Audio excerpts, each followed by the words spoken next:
It is now my pleasure to introduce our commencement speaker, Elise Michaud. Elise is a distinguished graduate of the Rock, earning a bachelor's degree in English literature in 2011 and a master's degree in student affairs and higher education in 2013. She works in higher education and is a member of SRU's Council of Trustees. While at SRU, Elise served as the Slippery Rock Student Government Association Speaker of the Senate, a first seminar peer leader, Vice President of the Graduate Student Association, Master of Ceremonies for the Up Till 2 benefit for St. Jude's Children's Research Hospital, and she advised the Chosen Generation Gospel Choir, to name a few of her activities. After graduating from SRU, she started her career as a counselor for special student populations at Robert Morris University before being named Director of Student Involvement at Seton Hill University. In 2021, after 6 years at Seton Hill, Elise entered her current role as the Founding Director of Enrollment Management at Erie County Community College, where she is responsible for defining the strategic direction, long-range planning, and implementation of the enrollment management functions, as well as developing and managing all aspects of the recruiting and retention strategies for students. She is doing this while working toward her doctoral degree at Gannett University in Organizational Learning and Leadership. Please join me in welcoming Elise Michaud.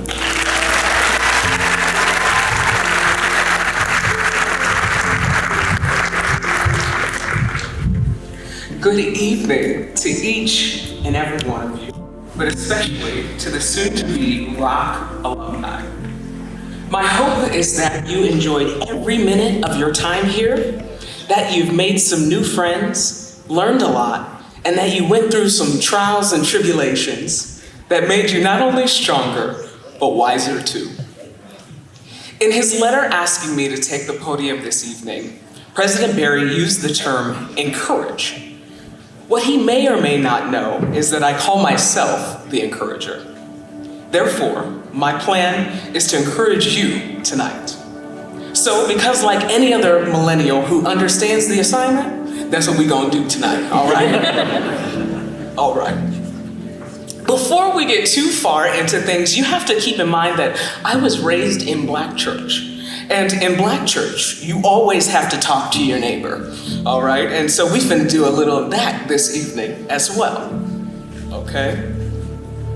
So, and I know we're still in a panini, so keep your spit to yourself. Pandemic is a different word for that, you know. All right, let's practice. Turn to your neighbor and say, we're in this thing together.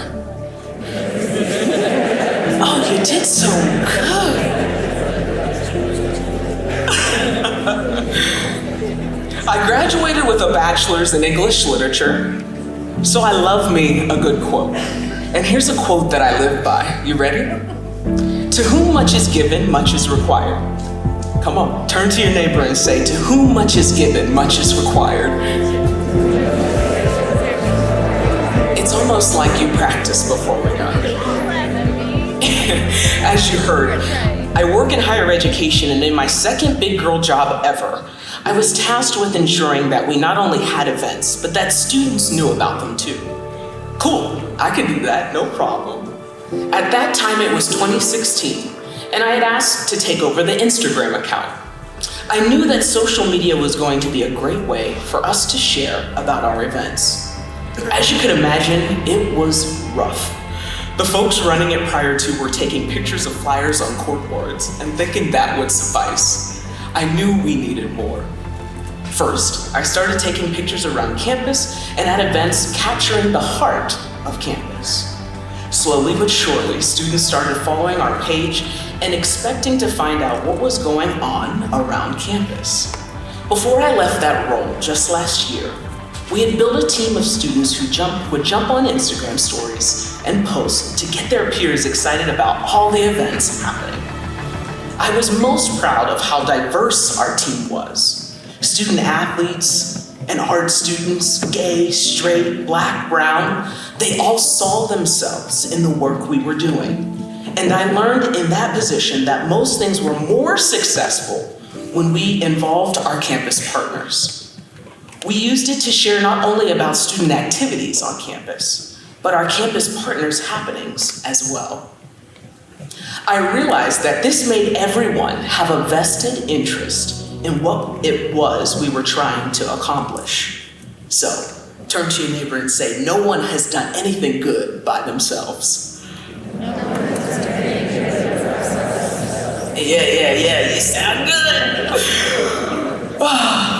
Why are you telling us this, E? Well, I'm telling you this because I took initiative, and I want you to do the same. Recognize the gaps and fill them. How can you contribute your talents to help your team? This is what helps you to stand out, and that is how you leave an impact. I've got a line of t-shirts, some apparel, right? And one of them says, believe in your magic. Tell your neighbor, believe in your magic. Because I had started to take photos on campus for work, I fell in love with photography. And again, like most millennials, I needed me a side hustle, okay? So photography became mine. Social media allowed me to connect with all kinds of photographers in and around Pittsburgh. I got connected and began to hone my craft just by watching others and practicing myself. One of the ways I did this was by attending some meetups. At these meetups were other photographers and aspiring models. However, when I attended them, I noticed two things. One, there were very few folks of color. Two, models were getting a lot of the same photos back, or none at all because it wasn't organized. So, I asked one of my black male colleagues, who is also a photographer of mine, to help me execute this crazy idea. I thought, what if we did a meetup like the concept of speed dating? Not the dating part, of course, but the connection. Essentially, we'd choose a location, have folks sign up before, and every 10 minutes we would rotate. That way, every model and photographer got to meet up with one another individually throughout the event. Well, it worked. We got into some great spaces like the Mattress Factory in Pittsburgh, and even took it on the road to Washington, D.C. An agreement was signed prior to the event that photographers would share their photos in no less than 2 weeks after the event to the Google Drive that we made. And the biggest difference from the meetups in the past was there were all types of folks represented. When people see themselves in the work, they are more likely to feel included. I'm very proud to say that 2 models, both of color, have been signed to major agencies. That being said, that story is a perfect example of believing in your magic. Believe in everything that you bring to the table. The world needs you and all that you're about. I mean, y'all got a whole degree in a pandemic, okay? Like, what? Come on! That is a big deal. Give it up for yourselves real quick.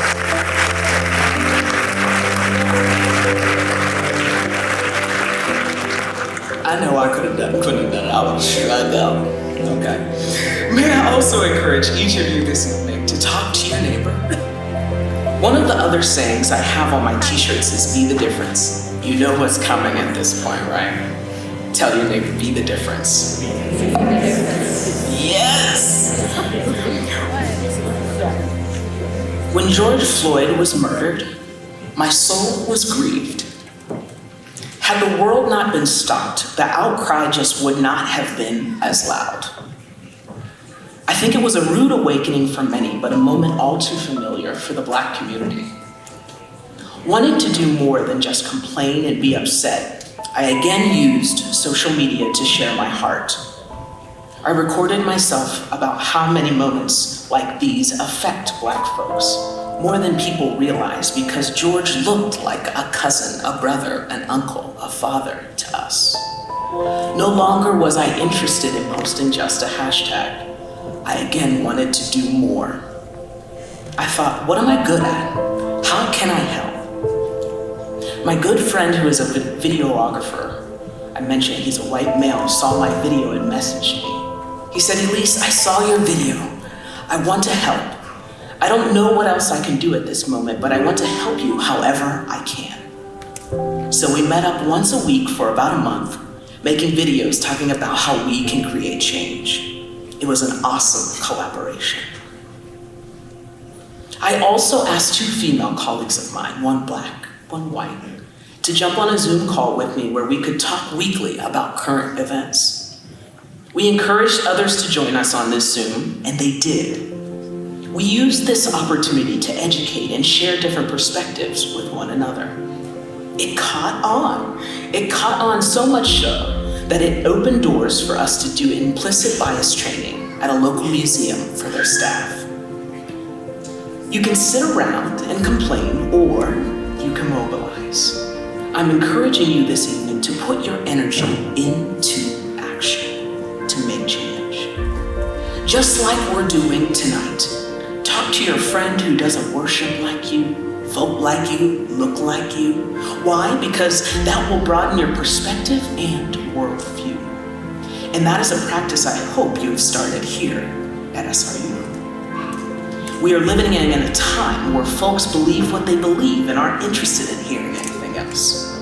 Many just take what their nightly newscaster says as gospel. Can I get an amen? Now it's a little quiet, right? Instead, might I challenge you to listen live and in color to another human whose story is different from your own. It will captivate you, it will impact you, and it will inspire you. Contrary to popular belief, we are more alike than we are different. I don't know if I have any Black Panther fans in the building. Wakanda forever, okay? Okay, here's some. But that movie left a profound impact on me. Like every Marvel movie, there is a clip after the credits. T'Challa is at the press conference and says this: "More than ever, the illusions of division threaten our very existence. We all know the truth. More connects us than separates us. But in times of crisis, the wise build bridges, but the foolish build barriers. We must find a way to look after one another as if we were one single tribe." Do you know why I love college and decided to make it my profession? It's because I had the opportunity to meet, work with, and hear stories from people whose backgrounds are different from mine. We should never stop that practice. How can you, far after your time here at the Rock, continue to engage with others? You can be the difference by challenging yourselves and those around you to consider another perspective than just your own. SRU fam, let this entire experience serve as a reminder to you for the remainder of your life that you are in fact resilient. My other t-shirt says goal getter.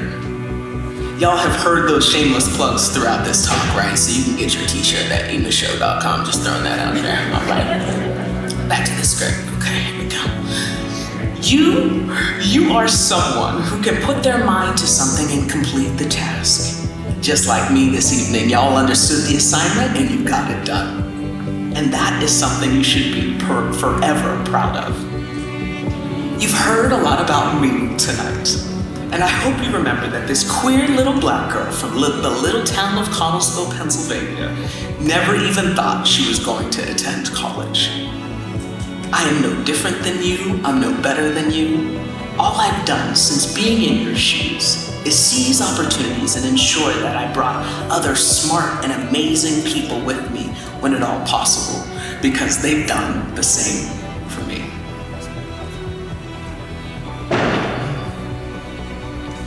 My prayer for you this evening is that you never stop asking questions, never stop understanding the power in your uniqueness, and that you always, both authentically and genuinely, show up as you.